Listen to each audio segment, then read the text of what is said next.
Rafael Cardona en el cristalazo se va a asomar para ubicarnos todo lo que está pasando y que ha armado tal revuelo, que si es impugnable, que si es anticonstitucional, que si el presidente está traicionando la Constitución que juró defender, que si al contrario, que si los funcionarios, en caso de que cumplan la orden, incurrirían en una falta grave, etcétera. ¿Cómo estás, Rafael? ¿Cómo te va? Buenas noches. ¿Qué tal, Pepe? Muy buenas noches. Un saludo para toda la audiencia.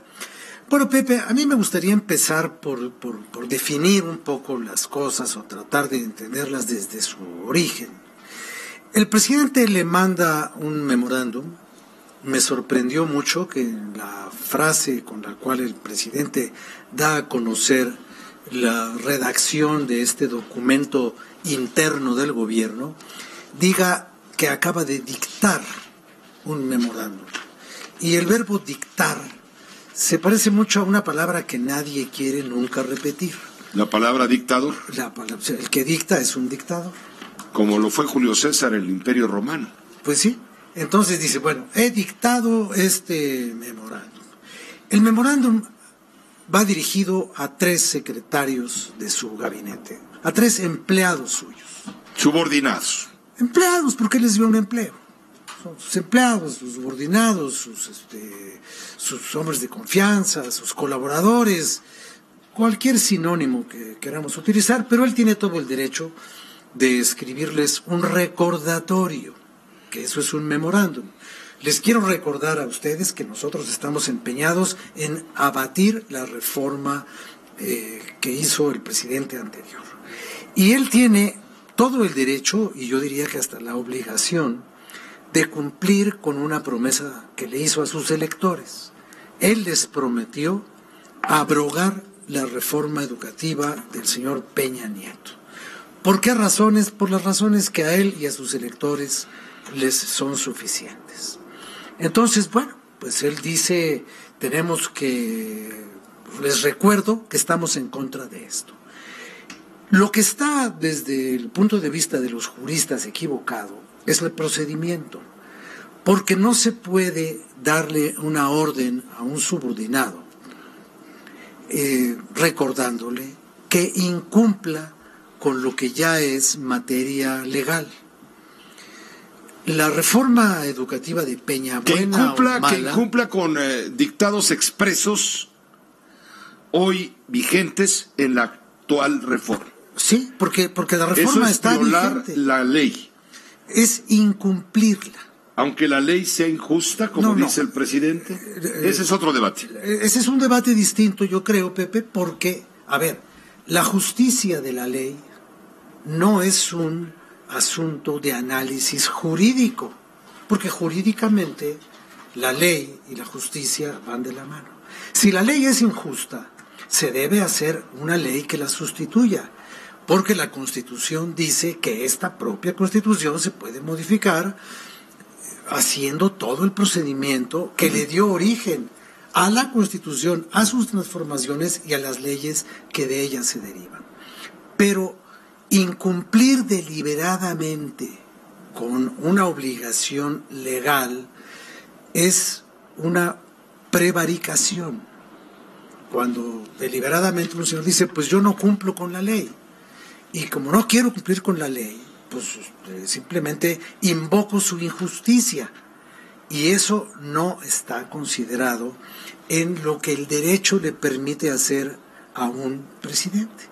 Un presidente solo puede hacer lo que la ley le permite que haga, a diferencia de los particulares. Y si él no quiere, no está dispuesto a cumplir esa ley por considerarla injusta, entonces debe promover un cambio a la ley. Claro. Por la vía que marca nuestra Carta Magna, es decir, por la vía del Congreso. Se hace una iniciativa. Claro, y que sean los legisladores los que deroguen la ley vigente y aprueben una nueva. Pero no pedirles a los funcionarios que están a su mandato que una ley vigente sea soslayada. O soslayada, o brincada, o disimulada, o incumplida, o simplemente... Eso es lo que están alegando los de oposición al régimen del presidente. Sí, los de oposición, y otros que ni siquiera son opositores. Por ejemplo, el exministro Cosío, que yo creo que no es un político de oposición, sino un jurista que dice, a ver, aquí estamos viendo un asunto grave porque desde la jefatura del Estado se está ordenando que ciertos artículos y ciertos elementos jurídicos del orden constitucional y sus derivados no se cumplan. Entonces, yo creo que las razones por las cuales el presidente dispone que no se cumpla con lo que está vigente son razones políticas y lo otro son atropellos jurídicos. ¿En dónde está la solución de este asunto? Yo no creo que esté en los amparos que algunas personas ya están pensando en promover, y quizás podría estar en la intervención de quien tenga autoridad para hacerlo, de una controversia constitucional. Pero tú no puedes controvertir constitucionalmente una disposición que no está en la Constitución ni en la ley. Y ahí está la habilidad jurídica y política del presidente. Nadie se puede inconformar contra un memorándum constitucionalmente, porque el memorándum no está atacando directamente a la Constitución. Está diciéndole a sus subordinados que no cumplan con tales o con cuales elementos de leyes que se derivan de la Constitución. Entonces, como siempre, el presidente juega en el borde de la constitucionalidad. No se pasa de un lado, pero tampoco se queda del otro. No cumple, pero no puede ser atacado por no cumplir, porque hasta el día de hoy, hasta este momento, después de un día de pronunciado ese discurso y de anunciado ese memorándum, no se sabe que no se haya cumplido con la ley todavía. No sabemos qué esté pasando, y como estamos de vacaciones, pues no lo vamos a saber hasta que el polvo de esta tormenta se aplaque. Pero mientras se aplaca o no se aplaca, él ya le dio la razón totalmente a la coordinadora. Ya dijo que no se puede hacer una reforma educativa que desprecie al magisterio. Yo nunca he considerado que se desprecia al magisterio cuando se le quiere examinar y capacitar.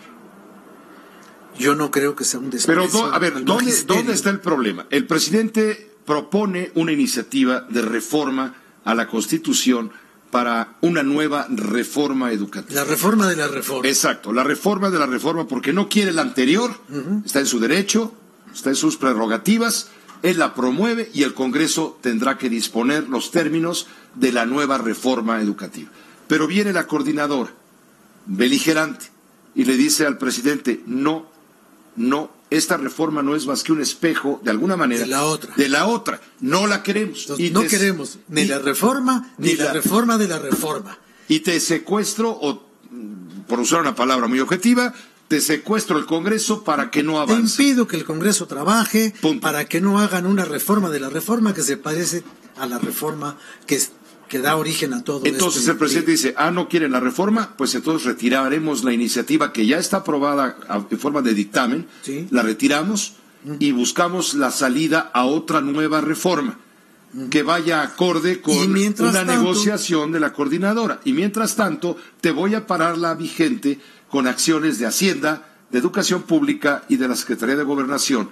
Es ahí donde se estaría violentando la Constitución. Pues sí, porque la otra ley, la ley que no ha sido derogada, está vigente. Correcto. Y si está vigente debe cumplirse. Y el primer obligado a cumplir con la ley es el presidente de la República. Porque, a ver, ¿de dónde emana la legitimidad del presidente de la República? ¿Emana del resultado electoral? No. Emana del cumplimiento constitucional inscrito en todos los procesos electorales. Si las elecciones no fueran legítimamente constitucionales, no tendrían ni validez, ni legalidad, ni legitimidad. Pero ya una vez en el ejercicio del cargo, el presidente necesita ratificar su legitimidad. Y solamente puede ratificar su legitimidad si cumple con la ley. Porque juró hacerlo. Yo no he jurado nunca a cumplir con nada. Hoy queda muy claro cuando en la conferencia de prensa dice con claridad, muy bien, si la ley vigente es injusta, yo prefiero la justicia por encima de la ley. Bueno, ese es, digamos, el espíritu que está animando a esta controversia que alborotó. Pero esa no es una prerrogativa constitucional. No, es un juicio de moral política. Yo no sé cuál será la moral política, parece que alguien sí lo sabe, yo no lo sé, la moral política. Yo lo que sé es que el presidente de la República tiene como único límite a sus acciones lo que diga la ley. Lo que diga la ley. Es su único límite. Es su límite y también es su espacio de maniobra, es su espacio de movimiento. Y entonces si él dice que esa ley es injusta, pues es que es la ley que él juró cumplir. Juró cumplir con una ley injusta. Porque esa ley se sustenta en un articulado constitucional. Entonces hay que echarlo abajo por los medios jurídicamente posibles. Es una justificación política. Absolutamente. Completamente política. Y como es un asunto político, se tendrá que resolver de manera política. Porque de manera jurídica va a ser muy difícil que al presidente le formen una causa o le ganen un amparo, porque no te puedes amparar contra un memorándum del cual tú no estás directamente perjudicado. Entonces, ahí hay un juego, una vez más, un juego de espejos muy inteligentemente puesto, que va a permitir que este memorándum cause efectos internos hasta en tanto se negocie con los verdaderos dueños de la negociación, que son los maestros de la CENTE. Que yo no diría que son maestros, no son maestros, son trabajadores de la educación, lo cual ya le da otro criterio y otro carácter ético a sus negociaciones. Pues gracias, Rafael, gracias por ayudarnos a entender. Pues vamos a ver si entendemos todos al final. Ay, muchas gracias. Muchas Pepe. gracias, Rafael. Buenas noches. Buenas noches, Rafael Cardona, su cristalazo. Bien interesante el asunto.